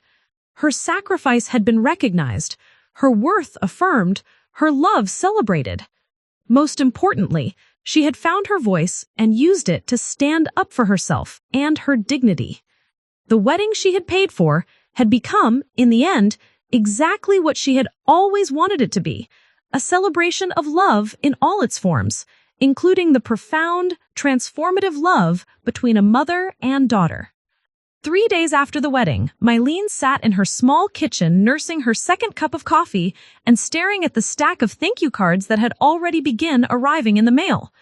This wasn't unusual. Wedding guests typically sent their gratitude promptly, but the content of these cards was unlike anything she had ever received. Dear Mrs. Woore, read one from a woman she barely remembered meeting. I have been thinking about Saturday night ever since I got home. Your grace and dignity in the face of such treatment was inspiring, and your sacrifice for Emma's happiness was beyond admirable. Thank you for reminding us all what real love looks like. Another, from a couple who had been seated at the Ashworth family table, was even more direct. We owe you an apology for our assumptions and our failure to speak up when you were being treated poorly. Your example has prompted some serious soul-searching in our household about our own prejudices and privileges. The cards kept coming, expressions of admiration, apologies for assumptions, and invitations to lunch or tea from people who wanted to get to know her better. It was as if the revelation of Saturday night had opened a door that had been locked for years, allowing people to see past their preconceptions to the remarkable woman who had been hiding in plain sight. Dorothy arrived for their usual Wednesday morning visit carrying a box of donuts from the bakery and wearing a look of barely contained excitement. Miley, you are not going to believe the calls I've been getting, she announced before she was even through the door. Half the women in my book club want to invite you to join. Mrs. Patterson, you remember, she was at the wedding. She owns that fancy boutique downtown and wants to know if you'd be interested in doing alterations. Says after seeing your work on Emma's dress, she'd love to have someone with your skills. And that's just the beginning. Dorothy settled into her usual chair at Mylene's small kitchen table and helped herself to coffee. The whole town is talking about Saturday night, about what you did, how you handled yourself, what it all means. What it means? Asked Mylene. Well, think about it. Here's this fancy society wedding, everyone assuming the rich folks paid for everything, and it turns out the real hero of the story is a 75-year-old seamstress who gave up everything for her daughter's happiness. People are asking themselves what they would have done, whether they would have had your courage, your dignity. Dorothy leaned forward, her eyes bright with pride and affection. You've made people think, Miley, about assumptions, about worth, about what really matters. That's no small thing. Before Mylene could respond, the doorbell rang. Through the window, she could see a florist's van parked in her driveway and a young man carrying an enormous arrangement of white peonies, the same flowers that had adorned Emma's wedding. The card attached read simply, Mom, thank you for everything. We love you more than words can express. Emma and James. But the flowers were just the beginning. Over the next hour, delivery trucks arrived with increasing frequency. A basket of gourmet foods from Victoria and Robert, with a note expressing their ongoing remorse and gratitude. A gift certificate for a spa day from James's sister, who had flown in from California and wanted to apologize for her family's behavior. Even a bottle of expensive wine from Father Miguel, with a note thanking Mylene for her witness to sacrificial love. It's too much, Mylene said, looking around her small living room, which was rapidly filling with flowers, gifts, and expressions of appreciation. Maybe you don't need it, Dorothy replied, but you've earned it. And more than that, you've earned the right to choose what comes next. The phone rang then, and Dorothy answered with characteristic efficiency. Woore residence. Dorothy speaking. Oh, hello, Emma. Yes, she's right here. No, I think she's doing fine, just a little overwhelmed by all the attention. Mylene took the phone with some trepidation. Emma and James had spoken briefly the morning after the wedding, a conversation full of tears and apologies and declarations of love, but they hadn't had time to really process everything that had happened. Hi, sweetheart, Mylene said. Mom! Emma's voice sounded different, more mature somehow, as if the events of Saturday night had aged her in the best possible way. Are you okay? Really okay? Dorothy said you were getting a lot of calls and flowers and such. I'm fine, Emma. A little overwhelmed maybe, but fine. Good, because James and we want to come over tonight if that's okay. We need to talk to you about some things, important things. There was something in Emma's tone that made Mylene's stomach clench with worry. Is everything all right? Are you two— We're fine, Mom. More than fine. We're figuring some things out, making some decisions about our future. But we want to include you in those conversations, which we should have been doing all along. That evening, Emma and James arrived at Mylene's house looking different than they had at the wedding. Gone were Emma's designer clothes and sophisticated styling. She wore jeans and a simple sweater, her hair pulled back in a ponytail, looking more like the girl Mylene remembered than the polished woman she had become. James, too, looked more casual, more relaxed, more genuine. They sat in Mylene's small living room, surrounded by the flowers and gifts that had been arriving all day, and Emma took Mylene's hands. Mom, we've been doing a lot of thinking and talking since Saturday night, about the wedding, about what happened, about what it all means for our future. Mylene waited, not sure what to expect. We've decided to move, Emma continued.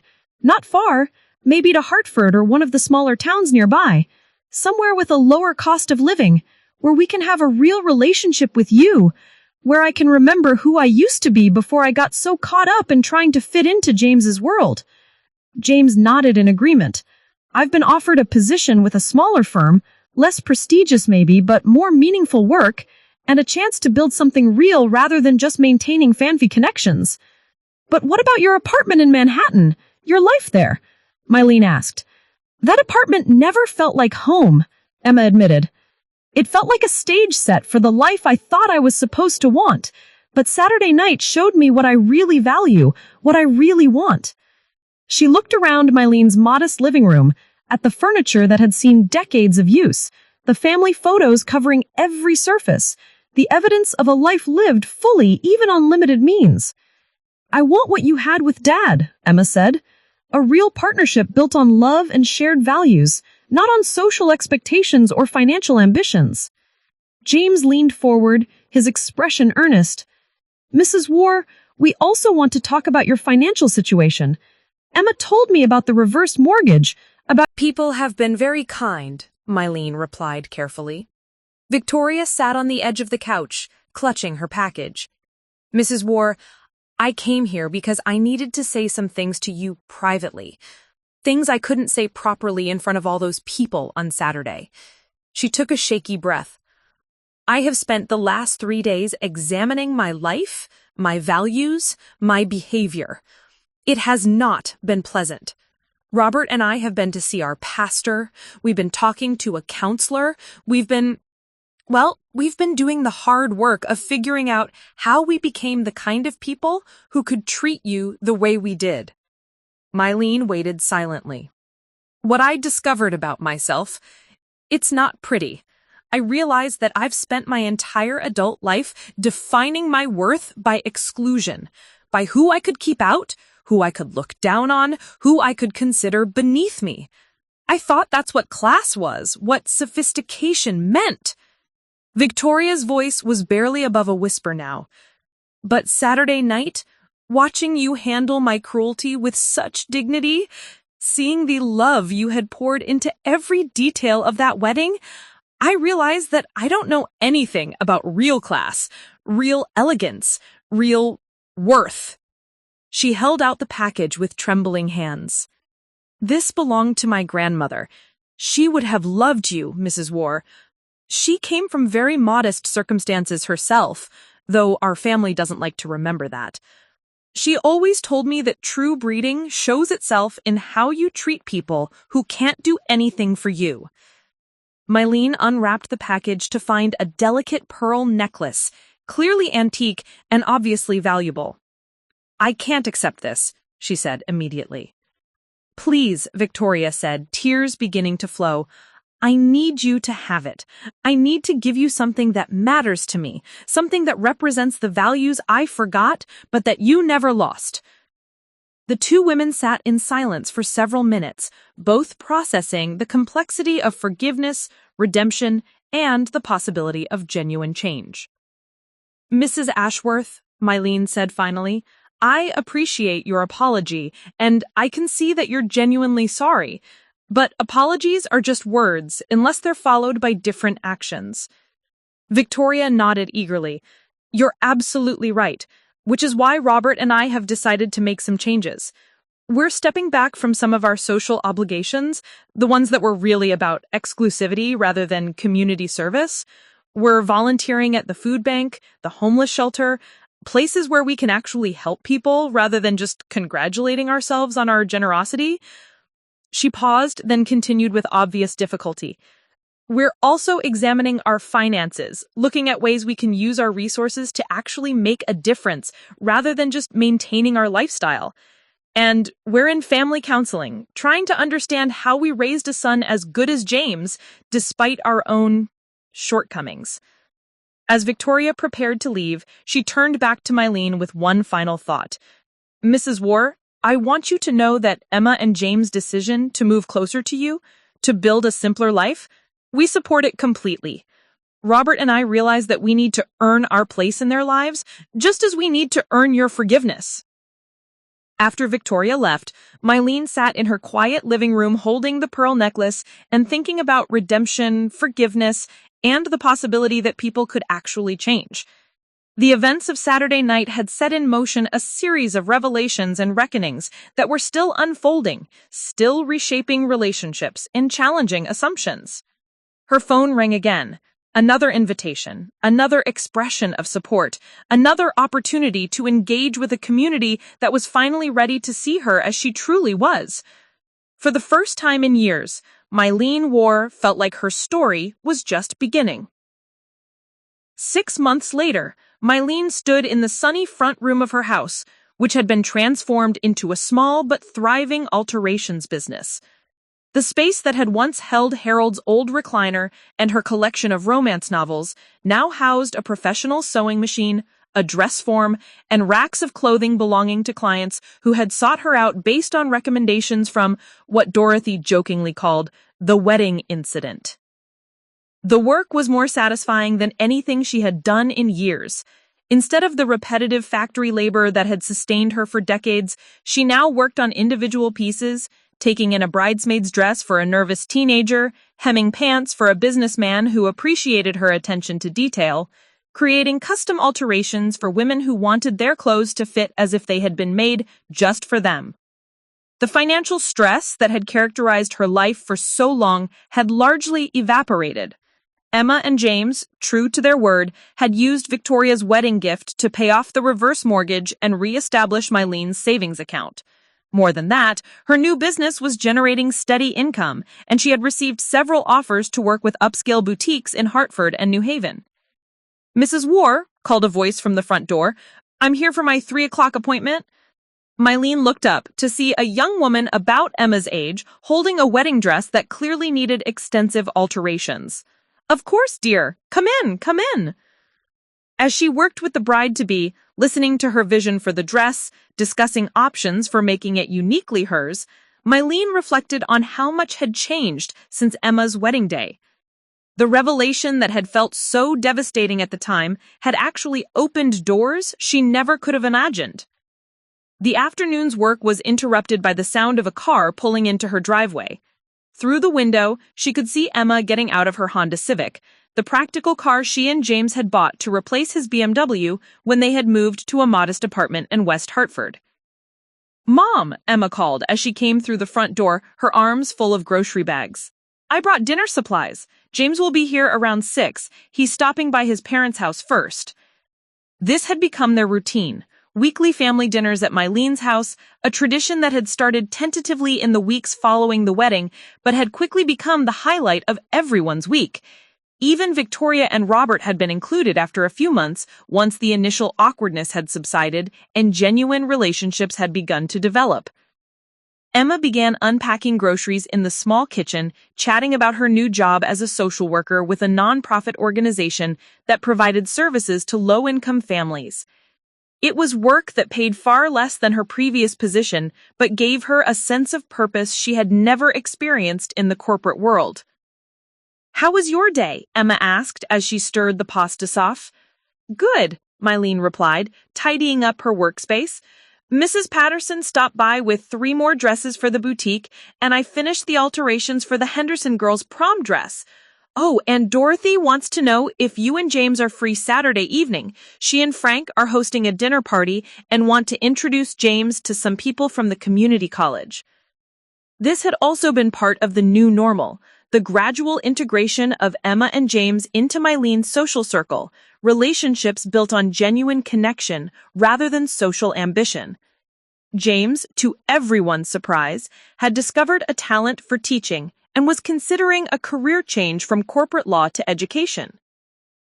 As Emma cooked, she shared news from her day, stories about clients that reminded her of her childhood neighbors, challenges that echoed the struggles Mylene had faced as a single parent.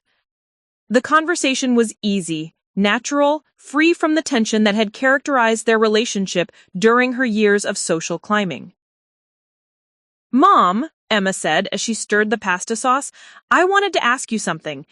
James and I have been talking, and we're wondering, how would you feel about us buying a house? Something small, but with enough room for a nursery eventually." Mylene felt her heart skip. "Emma, are you saying?" "Not yet, but soon. We want to start a family, Mom, and we want that family to grow up knowing their grandmother, really knowing her, not just visiting on holidays, but being part of your daily life." The conversation was interrupted by the arrival of James, who entered carrying a bottle of wine and wearing the slightly shell-shocked expression that often followed visits to his parents' house. "How are Victoria and Robert?" Mylene asked gently. James set down the wine and shook his head in amazement.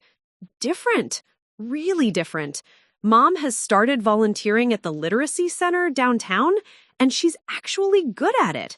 She's patient with the students in a way I've never seen her be with anyone. And Dad is talking about early retirement so he can focus on charitable work." He paused, then continued with obvious surprise. "They asked about you, Mom. Sorry, Mrs. Woore. They wanted to know how your business is doing, whether you need anything. I think they're genuinely trying to change." This transformation had been perhaps the most surprising aspect of the post-wedding period. Victoria and Robert, forced to confront the ugliness of their own behavior, had embarked on what could only be described as a complete reassessment of their values and priorities. The change wasn't perfect. There were still moments of condescension, still evidence of ingrained prejudices, but the effort was genuine and sustained. "They want to come to dinner next Sunday, if that's okay with you." Mylene nodded. These family dinners, which now included both sets of parents, had become exercises in building new relationships based on honesty rather than assumptions. They weren't always comfortable, but they were real, in a way that the artificial politeness of the wedding planning period had never been. As they sat down to eat, Emma raised her glass of water. "I want to make a toast to new beginnings, second chances, and the courage to tell the truth even when it's hard. To family," James added, "in all its complicated, imperfect, beautiful forms." Mylene raised her own glass, thinking about the journey that had brought them to this moment. 6 months ago, she had felt invisible, unvalued, erased from her own daughter's story. Tonight, she sat in her own home, surrounded by people who knew her worth, planning a future that included new grandchildren and continued growth for everyone involved. After dinner, as they cleaned up together, Emma pulled out her phone to show Mylene pictures from a friend's wedding she had attended the previous weekend. "Look at this," she said, scrolling through photos. "Jennifer's mom planned the whole thing, and everyone kept talking about how elegant it was, how perfect the details were. But you know what was missing?" "What?" Mylene asked. "Heart. It was beautiful, but it felt empty, like it was designed to impress people rather than celebrate love." Emma looked up from her phone with tears in her eyes. "I keep thinking about our wedding, about how angry and hurt you must have been, but also about how everything you chose came from love. Every flower, every song, every detail was about wanting me to be happy." Mylene reached over to squeeze her daughter's hand. "That's all I ever wanted, sweetheart. Your happiness. I know that now. And I know something else too. I want our children to grow up with the values you taught me, not the ones I almost lost sight of. I want them to know that worth comes from character, that love is measured in sacrifice, that elegance has nothing to do with money. As the evening wound down and Emma and James prepared to leave, Mylene walked them to their car. The neighborhood was quiet, lit by streetlights and the glow from windows where other families were probably having their own conversations, their own moments of connection.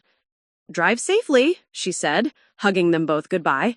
"We love you, Mom," Emma said, using the words that had become their ritual farewell. "I love you too, both of you." After they left, Mylene sat on her front porch for a while, listening to the sounds of the evening and thinking about the unexpected ways life could change. 6 months ago, she had believed her story was essentially over, that she would spend her remaining years as a peripheral figure in Emma's life, a reminder of humble beginnings that her daughter preferred to forget. Instead, she had discovered that her story was just beginning a new chapter. The business was thriving, her relationship with Emma was stronger than it had ever been, and she had found her voice in ways that surprised everyone, including herself. Dorothy appeared from her house across the street, carrying 2 cups of coffee and wearing the satisfied expression of someone who had been proven right about everything. "How was dinner?" she asked, settling into the chair next to Mylene. "Good. Really good. Emma and James are talking about buying a house, starting a family. And they want to stay close to you?" "They want to stay close to me," Mylene confirmed, still amazed by this turn of events. Dorothy nodded approvingly. That girl finally remembered who raised her. About time. They sat in comfortable silence for a while, 2 old friends who had weathered decades of life's ups and downs together. "You know what I think about sometimes?" "What's that?" "That wedding day. The moment you decided you'd had enough, when you walked back out there with those papers and told everyone the truth. I've never been prouder of anyone in my life." Mylene smiled, remembering the fear and determination she had felt in that moment. "I was terrified, but you did it anyway. You stood up for yourself, for your worth, for the truth. That took courage, Miley." "It took desperation," Mylene corrected. "I couldn't stand being invisible anymore." "Well, you're certainly not invisible now." It was true. The phone calls, the business opportunities, the social invitations, all evidence that people now saw her clearly, valued her contributions, respected her dignity. But more than that, she had found her own voice and learned to use it. As Dorothy headed home and Mylene prepared to go inside, she took one last look around the neighborhood she had called home for decades. Tomorrow would bring new alterations to complete, new clients to meet, another dinner with Emma and James. The weekend would include a visit to the literacy center where she had started volunteering, teaching sewing skills to women trying to start their own small businesses. Her life had purpose again, direction, meaning beyond just survival. The sacrifice she had made for Emma's wedding, painful as it had been, had ultimately led to a kind of redemption she never could have anticipated. Inside the house, she checked her work schedule for the following day and made a note to call Emma about the house hunting expedition they had planned for the weekend. On the kitchen table sat a thank you card from the young bride whose dress she had altered that afternoon, expressing gratitude not just for the beautiful work, but for the wisdom and kindness Mylene had shown throughout the process. These were the real rewards of the new chapter she was writing. Not just financial stability or social recognition, but the satisfaction of work that mattered, relationships built on truth and mutual respect, and the knowledge that her story was far from over. As she turned off the lights and prepared for bed, Mylene reflected on the words Emma had spoken at the wedding. True elegance comes from character, from sacrifice, from love. It had taken a public humiliation and a painful revelation of truth for everyone, including herself, to understand what those words really meant. Now, 6 months later, surrounded by genuine relationships, meaningful work, and hard-won self-respect, Mylene Woore finally understood that her life's greatest gift hadn't been the perfect wedding she had given her daughter. It had been finding the courage to demand the respect and recognition she had always deserved. Up next, we have 2 more incredible stories that are waiting for you. Just click the image you want to watch, and it will take you there. If you enjoyed this video, make sure to subscribe. It would mean a lot.